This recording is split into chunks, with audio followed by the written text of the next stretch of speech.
Mansa market યાર્ડમાં એક સાથે 17થી વધુ દુકાનના તાળા તૂટતા ચકચાર મચી જવા પામી। શનિવારની વહેલી સવારે ગાંધીનગર જિલ્લા માણસા તાલુકામાં તસ્કરોએ સરદાર વલ્લભભાઈ પટેલ નવા અને જૂના માર્કેટયાર્ડમાં આતંક મચાવ્યો છે। માર્કેટયાર્ડમાં આવેલી અલગ અલગ કુલ 17થી 18 વધુ દુકાનોમાં તસ્કરોએ ચોરીને અંજામ આપ્યો છે। ચોરીની સમગ્ર ઘટના સીસીટીવી કેમેરામાં કેદ થવા પામી હતી। તસ્કરોએ ગણતરીના કલાકોમાં દુકાનોને નિશાન બનાવી ચોરીને અંજામ આપ્યો। આજે વહેલી સવારે જ્યારે વેપારીઓ પોતાની દુકાને પહોંચ્યા ત્યારે દ્રશ્ય જોઈ ચોંકી ઉઠ્યા। માર્કેટયાર્ડની લાઇનબદ્ધ દુકાનોના તાળા તૂટેલા અને શટર અર્ધ ખુલ્લા જોઈ વેપારીઓમાં ફફડાટ વ્યાપ્યો હતો। વેપારીઓ અંદર જઈ જોતા માલ સામાન વેરવિખેર પડ્યો હતો અને ગલ્લાઓમાંથી રોકડ રકમની ચોરી થવા પામી હતી।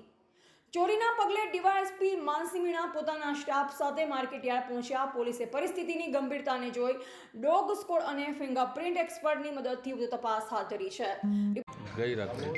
ગઈ રાત્રે લગભગ 3 થી 5 આ લોકો 100-7 જણ આખી ટોળી આવેલી છે અને વાળાપતિ બધા તાળો તોડી લગભગ 18 થી 20 લાખનો મુદ્દા માલ બધા રોકડા રૂપિયા લઈ ગયા છે। બધાએ દુકાન બધા તિજોરી લગભગ તાળો બધો તોડ્યો કે બધો આગળથી તોડ્યો છે। 18 થી 20 દુકાનો। હા, 18 થી 20 દુકાનો બાકી। કેટલા વાગે 3 થી 5 ને 4 ને 56 તો બાપા વિડીયો વગર પીબીમાં 4 ને 56 આવેલા છે। એ છેલ્લી દુકાનો 456 શું તમારા ગેટ ઉપર સીસીટીવી કેમેરા કઈ એ બધા ઊંઘી ગયા હતા। જમાદાર બધા ઊંઘી ગયેલા હતા। સિક્યુરિટી હતા પણ એ બધા આરામ કરતા હતા। બધા કોઈને ધ્યાન રાખ્યું નહીં। તમારે શું આગળ કોઈ કેવી હોય કોઈ એપીએમસીના પ્રમુખને અમે એપીએમસીના પ્રમુખ અમે એસોસિએશન અમે રજૂઆત કરવાના જ છીએ। મેં ઓનું કોઈ તમે તકેદાર રાખો ને ખાલી ઇંગ્લિશ પેલા એ સિક્યુરિટી વજનદાર સિક્યુરિટી મેળવી પર આ બધા ના ચાલે। અરફવ ના ચાલે। જે નુકસાન છે એનું શું ભરપાઈ કરે તો એપીએમસીને જોવાનું રહ્યું અમે।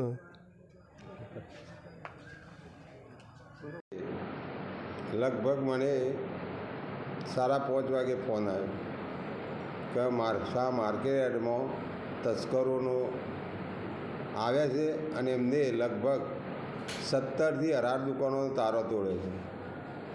તરત જ મેં પીઆઈનો સંપર્ક કર્યો, એમને ફોન કર્યો। પીઆઈને એના માણસો તરત જ અડધા કલાકમાં આવી ગયા। એની તપાસ ચાલુ છે। હજુ તપાસ પૂરી થઈ નથી એટલે અત્યારે કહી ના શકાય કે દુકાનમાં કેટલી ચોરી થઈ છે, પણ જ્યારે એની તપાસ પૂરી થશે ત્યારે ખબર પડશે કે કઈ દુકાનમાં કેટલું ગયું છે। એટલે હાલ કોઈ કહેવું મુશ્કેલ છે।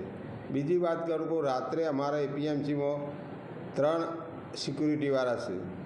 આ સિક્યુરિટીવાળા અંદર જાગતા હતા અને ફરતા હતા, પરંતુ એમને ખ્યાલ ના આવે એ રીતે સાઈડની દુકાનોમાં આ તસ્કરો ગયા। જે આ સિક્યુરિટીવાળાને ખબર પણ ના પડી, પણ પાછળથી ખબર પડી એટલે સિક્યુરિટીવાળા જ્યારે ગયા ત્યારે સિક્યુરિટીવાળાને જે તારો તોડેલો હતો એ એમને માથા ઉપર માર્યો અને એમને થોડી ઇજાઓ પણ થઈ છે। એટલે માણસા માર્કેટયાર્ડમાં કેટલું નુકસાન થયું એ પાછળથી તમને અમે જણાવ્યું। હરેશ ઠાકોર, માણસા।